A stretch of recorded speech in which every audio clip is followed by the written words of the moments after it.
Le wargame, comme outil pour la compréhension des opérations de désinformation, permet en fait de comprendre chaque étape de ces opérations complexes de manière simple et coordonnée.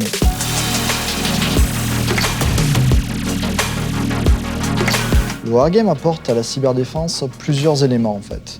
Il est possible au travers du wargame de le considérer comme un cas d'usage, de voir comment nous pouvons apporter la bonne réponse au bon moment avec des moyens adaptés aux situations que l'on rencontre. Ces situations évoluent vite et les wargames, du fait de leur simplicité de mise en œuvre et leur souplesse, nous permettent de répondre dans les temps et les délais impartis aux situations auxquelles nous sommes exposés.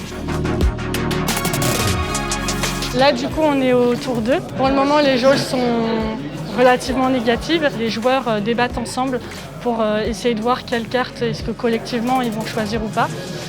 Et donc, en fait, d'où l'intérêt aussi de ce jeu qui permet aussi de mettre en avant l'importance du débat, de l'échange d'idées pour être le plus résilient possible en cas de crise ou de conflit.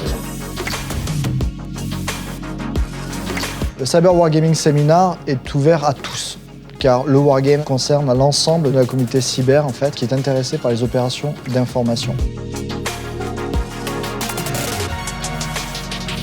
C'était intéressant pour voir comment les gens interagissent avec les jeux et les genres de questions qu'ils posent, soit c'est sur le concept ou la théorie que le jeu montre, ou soit c'était de jouer entre eux et d'essayer de comprendre l'adversaire. Alors c'était très intéressant ce matin, j'ai bien aimé.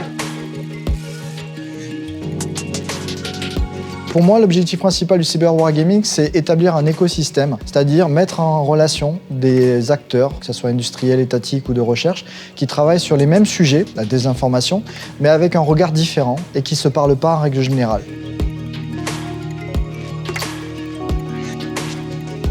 On est par équipe et puis on a une mission et on a des contraintes. Et en fonction des contraintes, ça limite nos actions sur le terrain. Moi, je suis très content de cette matinée. C'est des gens qui sont curieux, qui posent des questions, ça crée des échanges. C'est une façon d'intervenir assez intéressante et pourquoi pas reparticiper à un wargame. L'idée, c'est de partager les connaissances pour que nous en sortions tous grandis et que nous puissions améliorer notre capacité de détection des opérations de désinformation.